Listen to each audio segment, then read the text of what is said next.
Only earning $750 a month is like having a college student's allowance. Even students working at bars make more.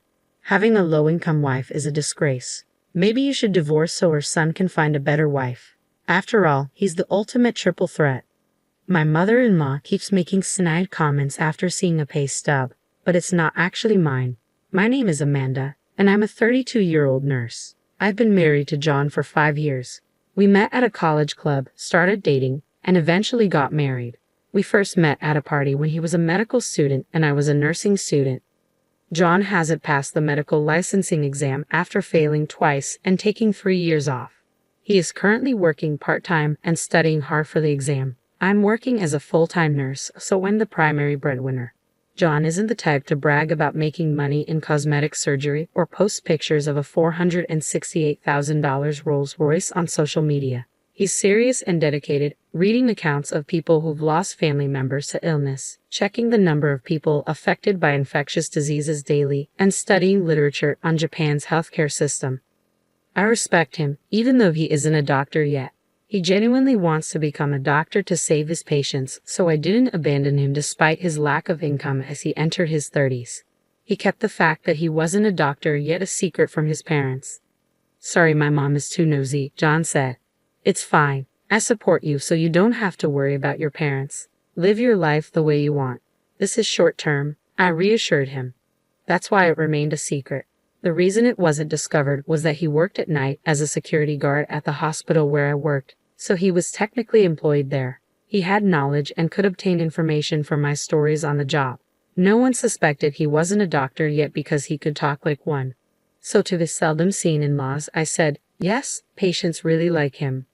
I believe that while cruel lies hurt people, kind lies sometimes save them.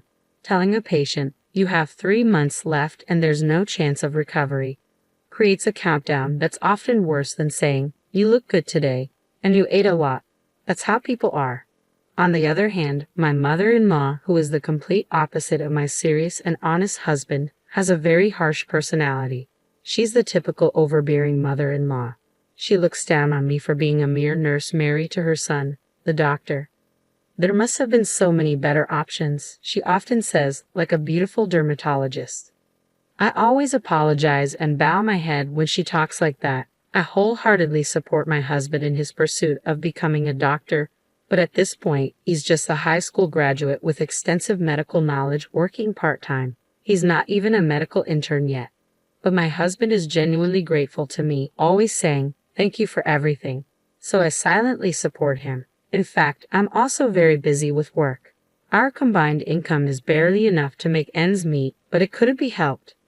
I didn't care much about money as I entered this world because I genuinely admired Florence Nightingale.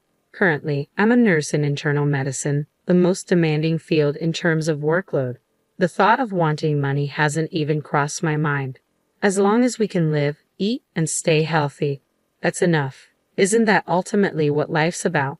Despite the fact that I'm supporting my husband's living expenses and tuition, my mother-in-law goes around the neighborhood saying, "My son is a doctor and earns well." If he were a serious doctor, he wouldn't want his mother to brag about his income, good or bad. But my mother-in-law doesn't care and only talks about money, money, money. As her son, he has no choice but to silently endure it. She is completely unaware that he is actually working as a security guard in uniform at the hospital instead of walking briskly in a white coat like she brags about. Even if he were walking briskly in a white coat, it's not something to brag about and gossip about. I understand the feeling, but it should be restrained. I was worried that my husband's mental state might be affected and he might fail the medical licensing exam. He's barely hanging on to his dream of becoming a doctor. If he ends up spending his entire life as a security guard after enduring this long journey, it would be a shame. Moreover, his personality is well suited for a doctor. His only weakness seems to be his kindness. That's why my mother-in-law's speculations like claiming my son makes $373,000 a year only add more pressure on him. Knowing that's false only makes things harder for him. Once I gently voiced my disapproval. I think it would be better for the patients if he didn't talk so much about his job because it might cause problems. After all, if you think about it from the opposite perspective, would you want to go to a doctor whose mother is constantly boasting about her son when you're sick? But my mother-in-law didn't care. Shut up. You're just a nurse. You should be grateful that you could marry a doctor. It's luckier than winning a $3 million lottery. Money can't buy status, you nursing school graduate. She spewed such verbal abuse. Yes, I'm sorry. Thank you for allowing me to marry John. I respect him both as a doctor and as a person, so please just leave him alone, I replied. You're so annoying. We can still make him divorce you and remarry. It would be pitiful if our future grandchild inherits your low IQ blood. This is beyond harassment. It's close to a violation of human rights. But I kept quiet. Somehow, compared to saving a patient's life or my sense of mission in my work, my mother-in-law's sarcasm seemed very trivial. I didn't really take her seriously, but as those days continued, the inevitable finally happened. My in-laws live a 30-minute express train ride from our house, so we don't visit each other often. With my busy work schedule, I wasn't around them much, which is why this lie had been working. However, whether out of boredom or impatience, my mother-in-law showed up at our house unannounced. What a cramped house. Why does my pride and joy of a son have to live in such a poor-looking place? She remarked as soon as she arrived. Seeing the row of medical books, she narrowed her eyes and said, "Well, he is my son after all," and took a picture with her phone. Most of the books were for the national medical exam, and I was secretly nervous. The presence of this year's books would normally give away that he's still a student. My vital signs were in danger of betraying me, but I did my best to deceive her. Mother-in-law, I'm sorry. We're both quite busy with work, so we haven't had time to find a bigger place, especially lately. I casually urged her to go home, but she began going through my house. Hey, what's with these weird dishes? If you're a doctor, you should buy Wedgwood. Yes, I'm sorry. They're from the dollar store. What did you say? Dollar store? I'm throwing them away. No, we couldn't afford luxuries because we were spending money on my husband's textbooks and tuition, so we cut costs on things like plates that didn't affect our simple meals. As long as we can serve food on them, it's fine. For now, passing the exam is the most important thing. My husband was fortunately working as a security guard at the hospital at the time. It was a good thing he wasn't home. I didn't want to see him hurt, so I planned to get my mother-in-law to leave while he was at work. But she didn't stop rifling through our things. I'm going to throw away these clothes that look like a student's. If you're a doctor, you should buy high-end branded clothes, she declared, tossing my husband's favorite clothes into a pile. And what is this? A piece of junk watch. If you're a doctor, buy a luxury watch, she said, throwing away his smartwatch, seemingly unaware of its convenience. The belongings being discarded one after another were bought with the little money he had earned. He would have preferred to be on the wards treating patients instead of standing outside with his pride in tatters. Still, he was working hard for the sake of his dreams and for the sweat he had shed. But there was no stopping her. It's because he married a poor girl that you have a poor life, even though he's a doctor. It's a wonder you don't live in a tower mansion. Unbelievable. I was thinking of going shopping together and at least getting you to buy me a bag or something, she said. Her statement ultimately despicable. I had no choice but to point out that what my mother-in-law was expecting from my husband, student or not, was fundamentally different from how we really lived. I was a fellow medical professional. Gold digging for a doctor was out of the question. Mother-in-law, I don't mean to be forward, but he's not that extravagant. Our current lifestyle suits us well, I said. I conveyed this casually, but my mother-in-law wouldn't budge. You're so annoying. Do you have any idea how hard he worked to get into medical school? We've been waiting to recoup his upbringing and tuition fees, and it's because of you that we're in this mess. Don't be ridiculous.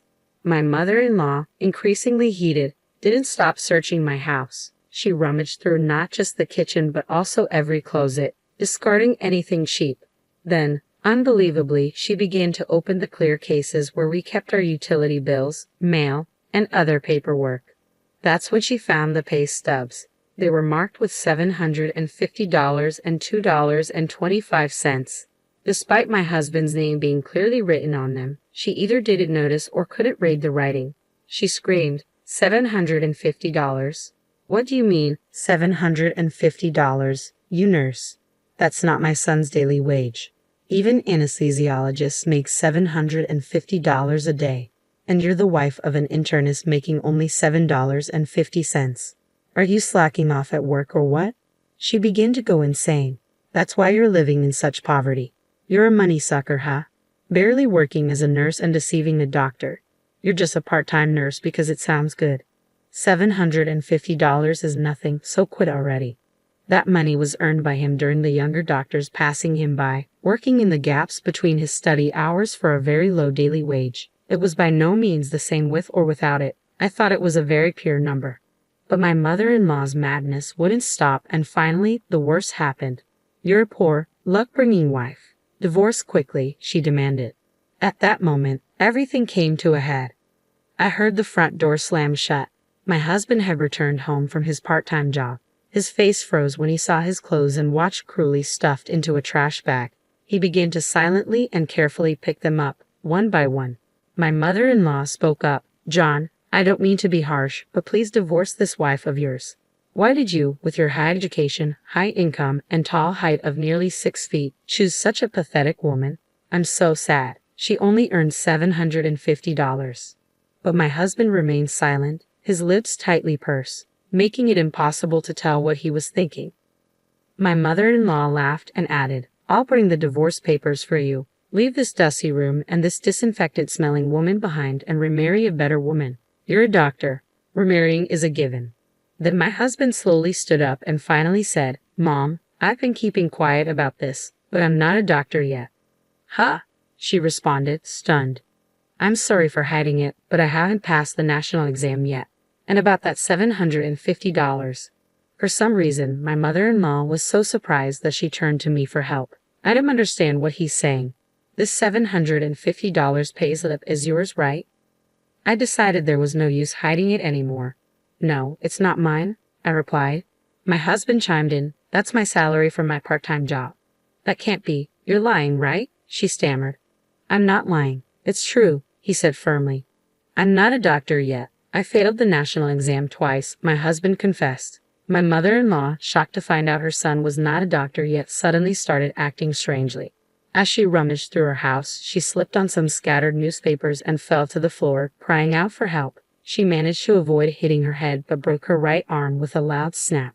My husband and I quickly treated her and took her to the hospital, guiding her to the orthopedic department. But my husband had something important to say. Mom, I'm sorry, but please don't come to our house anymore. And I don't want you to think of me as your son anymore, he said firmly.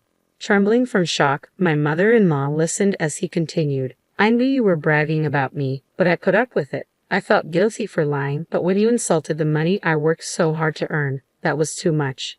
But I never would have guessed you were a doctor. It doesn't matter if I'm a doctor or not.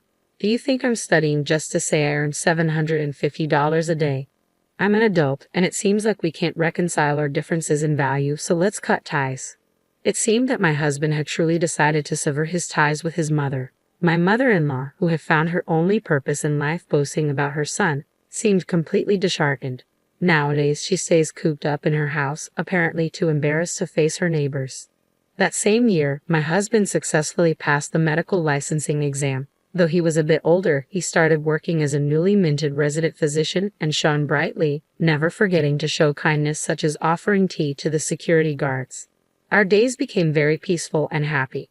If she had just waited a few more months, my mother-in-law's dream would have come true, and she could have seen him in his white coat. It's really a pity, but she brought it upon herself.